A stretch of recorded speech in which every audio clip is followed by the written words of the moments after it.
Hello and welcome to my channel. This is Eileen DeFries and I'm so excited to be back. I feel like I haven't spoke to you guys forever and it's been just a week. So today I'm going to talk about a relationship I had when I first moved to England in 1995. It was a torrid affair with a married, well, she wasn't yet married. She was shortly after married. After we got together, she got married. So this is a story about love, powerful love.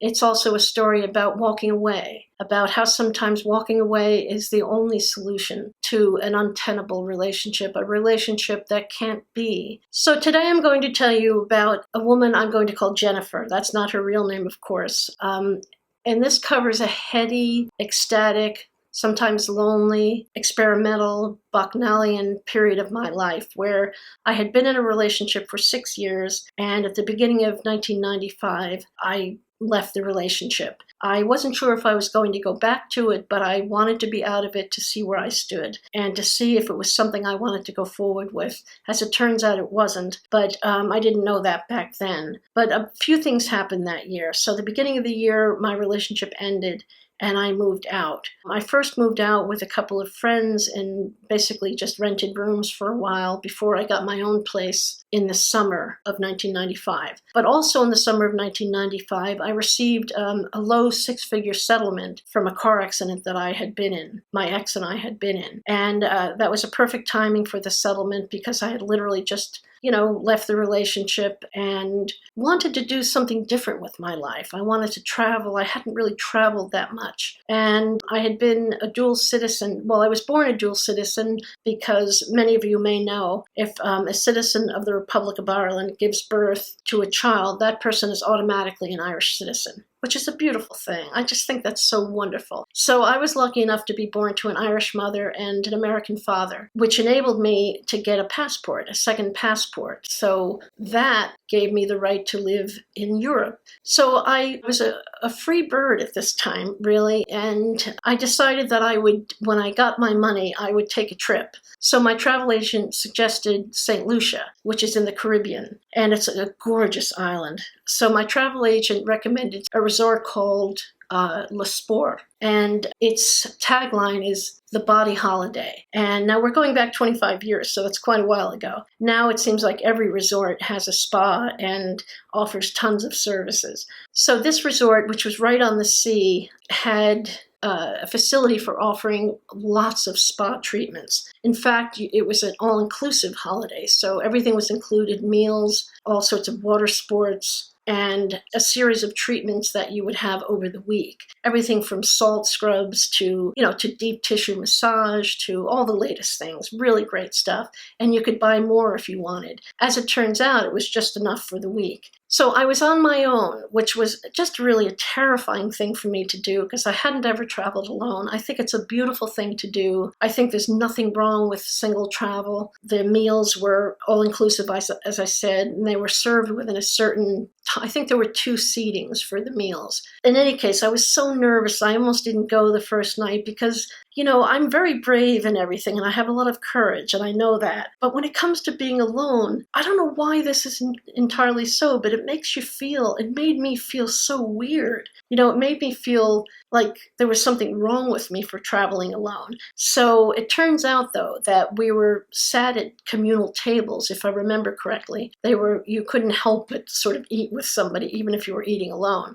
And I think it was the first night I was lucky enough to be sat with a bunch of English people and 2 women among them, these 2 young women who were solicitors, which is a lawyer. The English use the term solicitor for a lawyer. And they were not so long out of university, but they were practicing now for a couple of years. And they worked in corporate law, which meant that they worked in the City of London. And even though they were lawyers, and I mean nothing bad about lawyers, but they were very fun, interesting people who only did the job of lawyering because they knew it would earn them a lot of money. Anyway, they were really, really fun. And I had a great time with them. In fact, the next week we were inseparable. We did our meals together. We, did a lot of things together. We spent like every night together drinking a lot in the lounge, by the piano bar. In the day, we would go snorkeling and really just have a lot of fun and get our spa treatments and everything. So that was just a beautiful accident, meeting these people like the first night, I think it was, as I said. So I had buddies immediately, and that made the week really fun. It was a really nice way to get the relaxation that I wanted, the psychological distance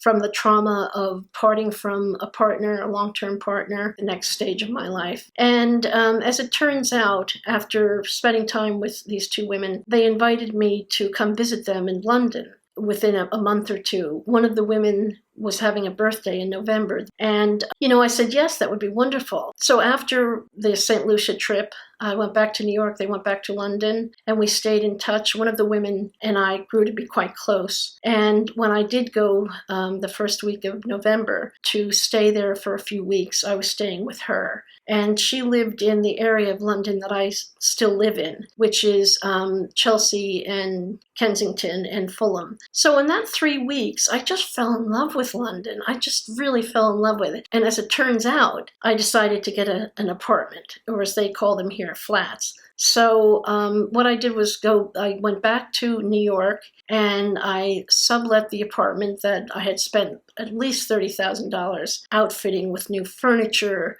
all sorts of stuff. It was really, really nice. So I ended up subletting it after just living there a couple of weeks. And I rented a place in Chelsea, which is where I live now and have lived for years now. So I just fell in love with London. It was so beautiful and such a nice change. I had never been here before, even though I was a dual citizen and I had a right to live here. I had my Irish passport and everything. So it kind of all fell in place for me. So I moved to London, got this flat. It was a very nice flat on a beautiful street. And then I proceeded to experience London, and I had so much fun. But then I decided I wanted to date people. I'd been in a relationship for 6 years. Then before that, I had been in a relationship for 3.5 years. And there wasn't much of a space in between, if there was any at all. So this was a time for me to experiment. I wasn't quite yet 40, and I was really excited to experiment with different women and, to date, really, just not to find anything too demanding. I wasn't really looking for a full relationship. Of course, you just never know what's going to happen, but I wasn't really looking for that. So what I had done, now remember, this is 1995, and there was no internet that people used. There was no email. There was no sending of pictures about people that you've been in contact with. No, the way you met people, apart from, face-to-face, the way you met people was putting ads in things like community newspapers. And Craigslist wasn't even around at that point, if I remember correctly. It certainly wasn't in England. There was a small, I just remember the name of it. There was a small community newspaper, kind of London newspaper.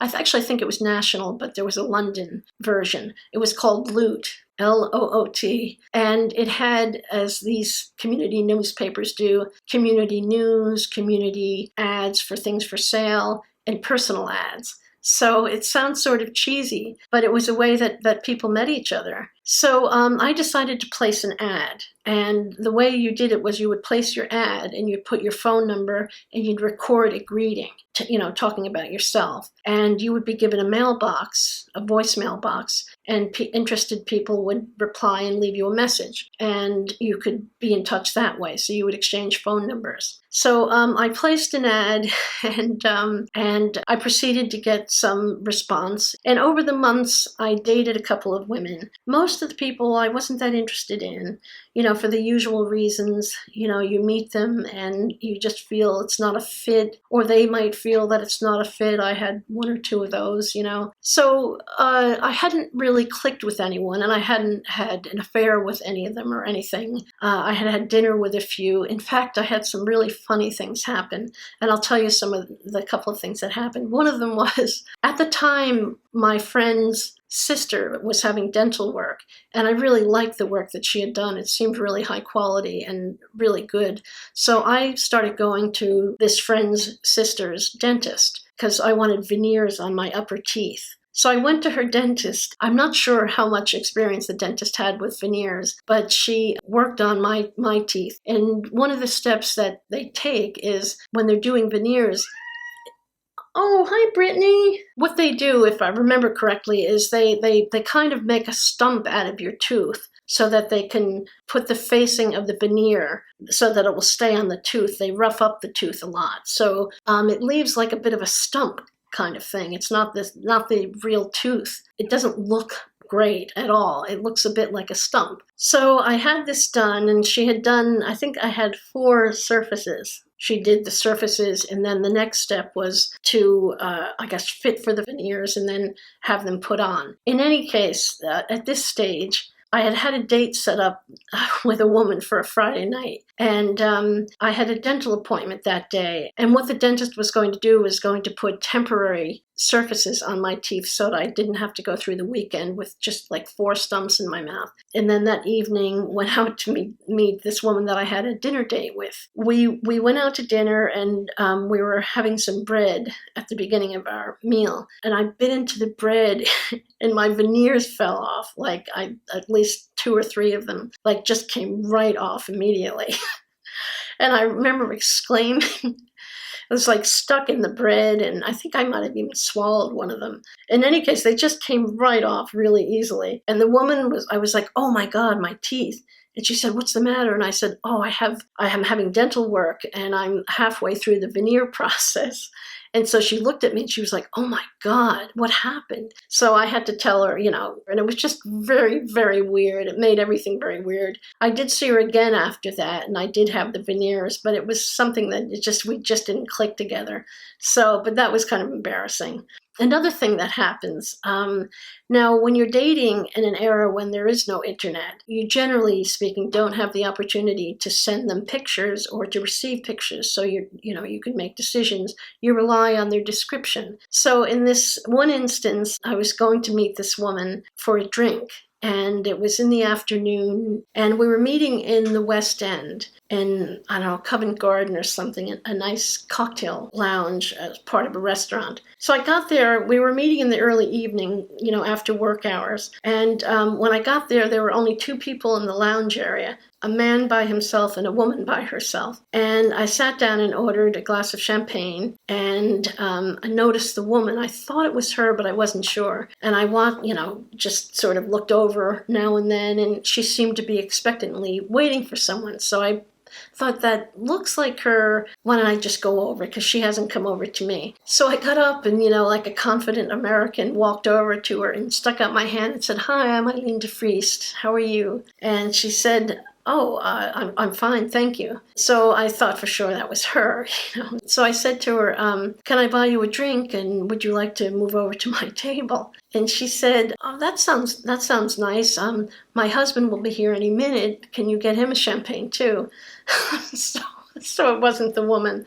It was so embarrassing. So that's what happens when you don't know what the person looks like for sure. And I sat down at my area, and then this woman came in, and then, if I remember correctly, she came over to me and, said, hi, are you so-and-so? And I said, yes. So that didn't click either. I was enjoying dating, though. It was fun meeting people and sort of vetting people, and being vetted. So I didn't have too much invested at this stage. I was just dating, and it was really fun. I hadn't dated, I'd never dated like that before. But then I got a message from this woman I'll call Jennifer. And it was a really lovely message. She sounded very sweet. She had a lovely accent. She was from the north of England, which is a very particular accent. But she had a lot of speech at university. She had done a lot of diction and stuff like that. In fact, she was a languages major and spoke a bunch of languages. So she ended up having a very posh accent. So she just sounded really nice. So I was kind of excited to get her message. And I left a message, and then I proposed meeting for a drink, in the next week if she was available. And I got a message from her saying she was, and we arranged a place to meet that was quite near where I was living. So when the day came to meet, it was also early in the evening, or actually late in the afternoon. It wasn't quite yet after work hours. And we went to meet at this lounge inside a very nice restaurant on the King's Road in Chelsea. The King's Road is a main, very fashionable thoroughfare that runs through Chelsea, and it has lots of clubs and bars and really cool restaurants and stuff. So anyway, and even that was 25 years ago. It's always been a really hip place, for decades. And so we decided to meet there, and I got there, and there was a woman sitting there on her own. But I wasn't going to make the same mistake, so I just sat down. And it took us a while to do anything, but one or the other of us, and I don't remember, said to the other, "Are you so-and-so?" So we ended up having some champagne and had a really, really nice time. And I walked her to her car, and we did a little peck on the cheek, goodbye, on both cheeks, as the English do. And, it was really, really nice. We talked about a lot of things. I can't really remember what, but I know that at that time, I didn't get the sense that she was with anyone. I also didn't get the sense that she was gay or straight or bisexual. I thought at the very least she's bisexual if she's interested in sleeping with a woman or experimenting with a woman. She was interested in exploring that part of herself. So with Jennifer, we had a lovely time, and we arranged to meet in a couple of weeks for dinner. She had asked me out to dinner. So the day came, and I was very excited about this date because, I felt like I knew her, that we could know each other, and that she was someone that I could click with. And I also felt very attracted to her, and I could tell she liked me quite a bit. So we were off to a good start. And then we went to dinner at this Italian restaurant, a very good Italian restaurant, and we just had a beautiful night. We drank a bottle of wine with a nice slow dinner and had just a very nice time. And we both were quite excited, I could tell. It was one of those things where you're out with someone and everything in the room disappears but you too. It's just yourself and this other person and the magical food and the magical wine and the music in the background. It's almost like you're the only two people on the planet. And that's a beautiful feeling. It's a very romantic feeling. So we just clicked in a beautiful way. I still didn't know by the end of that night that she had a boyfriend and that she lived with him. And she wasn't keeping this information from me. But the next time I can't remember if we made an arrangement that night, but I remember inviting her to dinner. I wished to invite her next. So I remember calling her. We said we'd speak in a few days or something like that. And I said I'd call her and we could arrange, another dinner date if she was interested in that. I had a place I wanted to take her and stuff. So I rang her and a man answered the phone. And I said, "May I speak to Jennifer, please?" And he passed the phone. And I said, "Oh, I don't know who that was, but a male answered the phone, a guy." And she said, "Oh, that's my boyfriend." And I said, "Oh, I didn't know you had a boyfriend." And she said, "Oh, I told you. I told you in the very beginning." Now, I don't remember that at all, and very easily she could have forgotten, or maybe I misheard. In any case, I said, "Okay, well, whatever." And I said, "Is he okay with, me calling?" And she said, "Oh, yeah, of course. He knows, about me, about what I'm doing and everything." And, she said he's fine with it. And I said, "Okay, that's fine." And I said, "Are you available so-and-so night?" And she said, "Yes." So this was going to be our third time meeting. And she came over to where I was living at the time to have a cocktail first. And then we were going to go to the restaurant, which was a short walk from my flat. So we had a very nice time. I remember a friend or two had stopped by and she met them. So it was kind of nice, really. And then we went out to dinner that night and we just had a really splendid time. It was so beautiful. And she ended up coming home with me. But before that, we had a beautiful dinner. We closed down the restaurant and everything. And, we just had this really electric connection and endless fun. And I could tell she was really, really liking me. And I'm sure she could tell I was really enjoying her. And it was just really hot and beautiful. So we closed the restaurant down and we finally left and we stopped on the sidewalk, I remember, and started kissing really deeply. And then I remember, it's so naughty, but I remember leaning against somebody's gate and we were kissing really passionately. It was like so powerful and so erotic. And I was so into it. And so was she. It was like we didn't care if there was a bunch of Klieg lights on us. We didn't care if, anybody saw us. We were just mad kissing. And a light ended up going on, and we had apparently set off some sort of motion thing, and a dog started barking, and then these people turned on their light, and they turned the light on us, and we were like, ah! So we walked the next few houses down, and that was my place.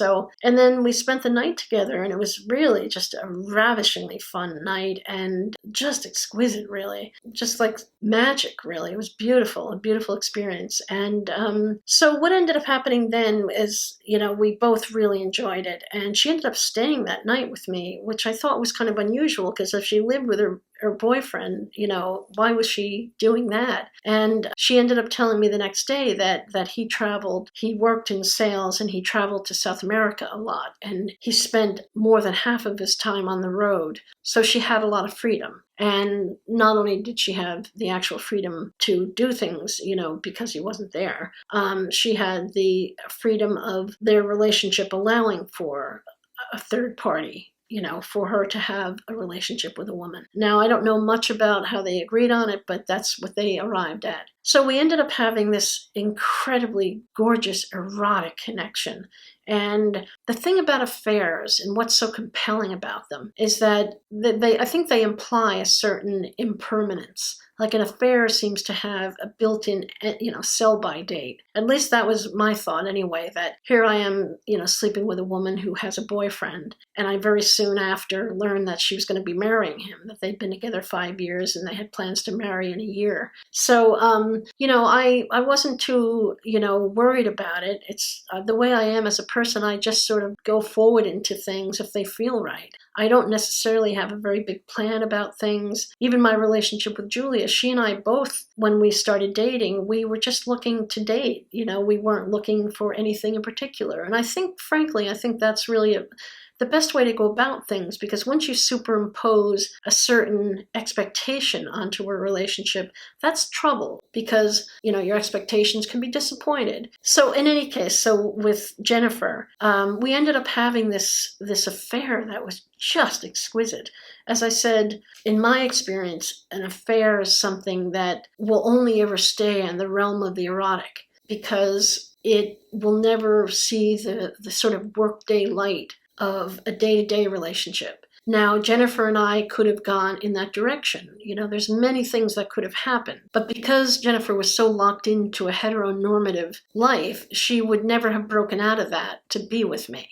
I know in time we developed a real love for each other. And, in 3 years, you get to know a person pretty well if you see them, often enough. And, we developed a real relationship. I'm not someone that has ever been able to love more than one person at once. But in any case, with Jennifer, I didn't find myself wanting more of her. But I did in time find frustration in the fact that our affair was just an affair. Like the heart wants what it wants. But for me, it was a weird thing to be this second person. It took me a while to get sort of tired of that role, because the affair was so much fun and so beautiful. We would go to the theater a lot. She was very, very cultured. She played piano. She played Chopin, impeccably. She was a real, intellect. She was a beautiful writer and poet.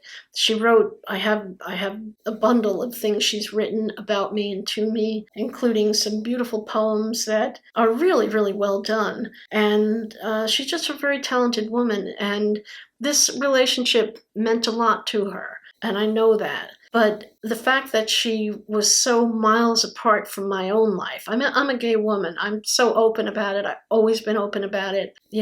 From day one, when I lived in New York and I knew and understood that I loved being with women, there was never a sort of censoring. I never self-censored. And I feel lucky that I was like that. Not everybody is going to be like that, because they can't safely be who they are. And, and that's sad, but true. So this is the way it played out.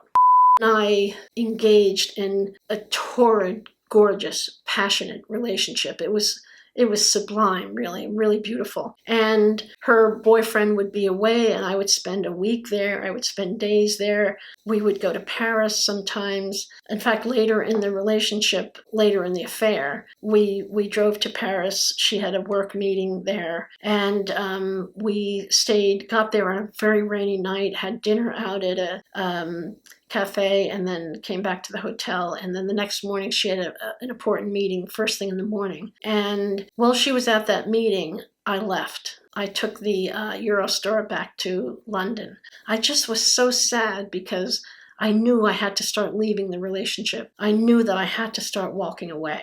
And that was because there was nowhere to go. There was no air to breathe.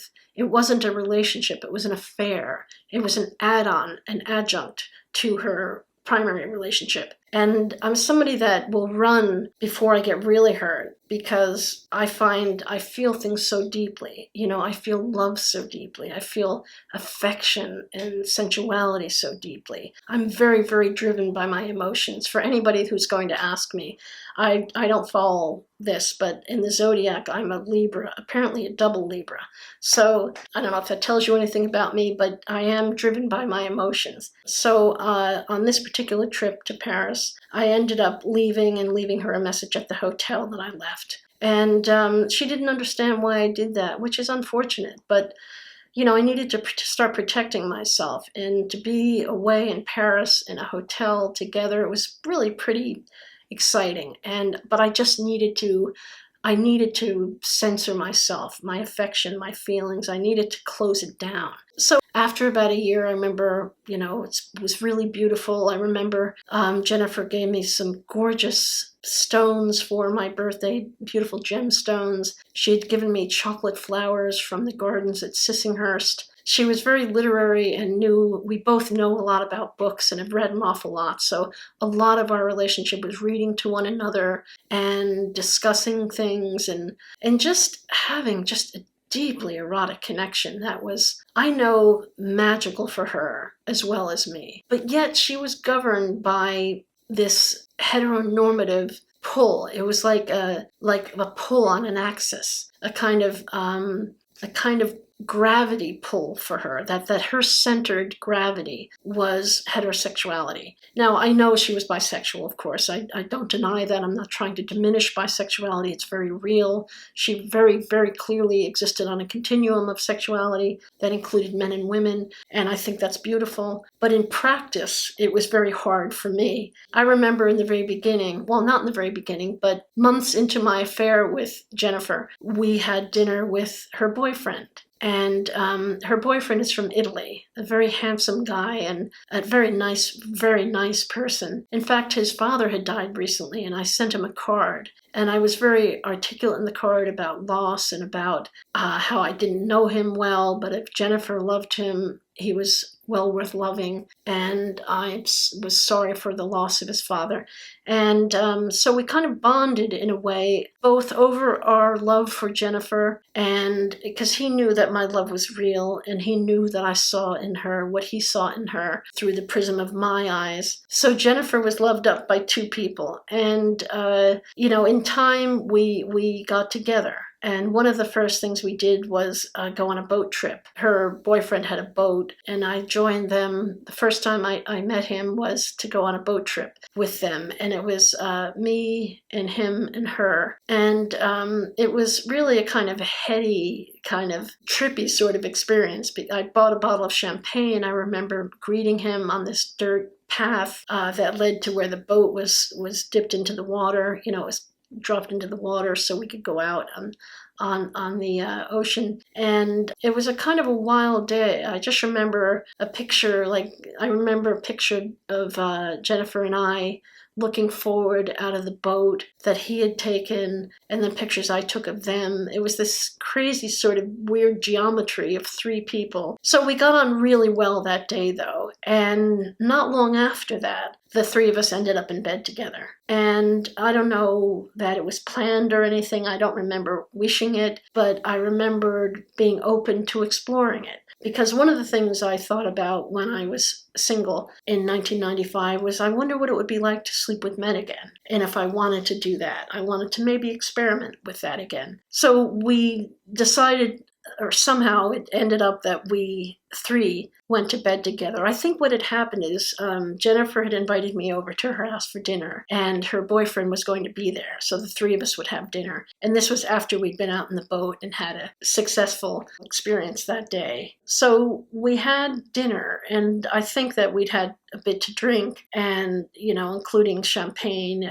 just a very celebratory atmosphere. And I know that she came over to me and was becoming sexual with me, and then she would turn to him and be sexual with him, and then somehow he and I started being sexual with one another. But the most profound part of it was, and I was into it, I wasn't into him, but I was into the performance of being with him for her. I'll never forget the power that I felt in my connection with her over this man, that he was almost rendered mute by just the power of our connection, mine and Jennifer's. It was almost like we were two witches, and we had these this ability to turn him on in a way that was out of this world to him. It was so profound, really. It's something that I will never forget. Not because of him. He was very secondary to the experience. It was because of Jennifer and me. She just was looking in my eyes as I was doing certain things,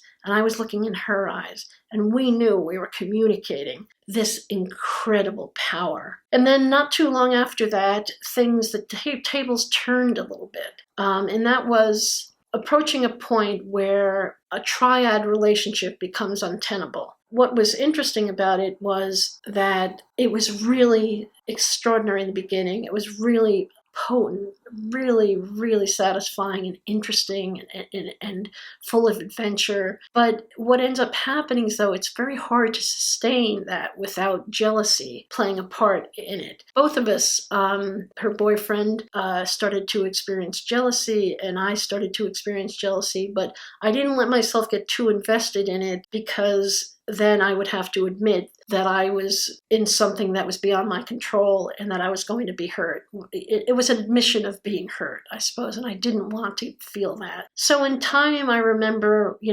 we became less warm and friendly about this arrangement, that is, her boyfriend and I. And not that we would have any kind of run-ins in person, because we didn't. We had a cordial relationship. I think that was the only time. There might have been one other time that we all slept together, but I only remember specifically the first time, because it was so life-altering and so unusual and so worth talking about and writing about. So as my affair with Jennifer went on, my relationship to her boyfriend, then husband, became strained. And it didn't happen all of a sudden. It happened over time. And the time that I remember most is this. They had been married now.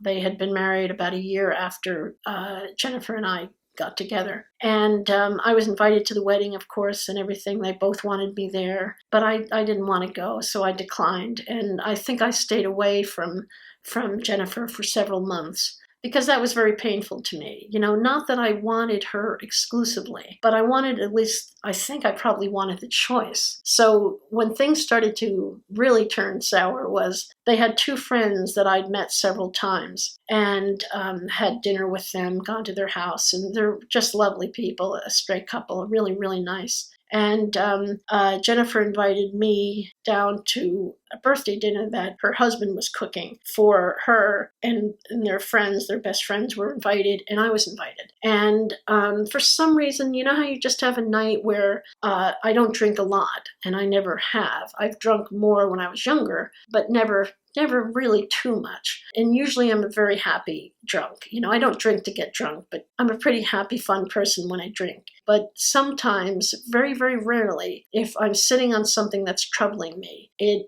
will make me feel worse, a lot worse. So I got a cab down to Jennifer's place that she had with her husband. It was about a half an hour from me in London. And the dinner was nice. I remember I was served a pork dish, and I don't like pork really.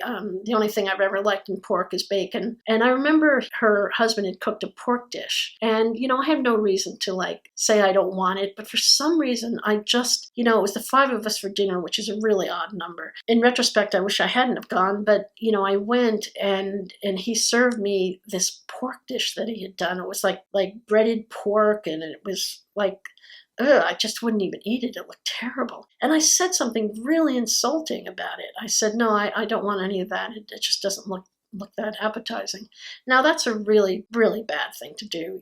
I was clearly angry and upset, and, I don't usually ruin evenings, but that made everybody a bit uncomfortable, and especially Jennifer. She was quite upset by it, and she was very, very sensitive, and she could cry very easily about things. And so I knew I upset her, and I felt really bad. It was her birthday. But, I was sort of at my wit's end by that stage. The full breadth of my losing position in this triad was in full relief that evening, because I was invited to their house. He was cooking her birthday dinner. Their lifelong friends were there having dinner with them. And I was the 5th, proverbial wheel. And I had no power.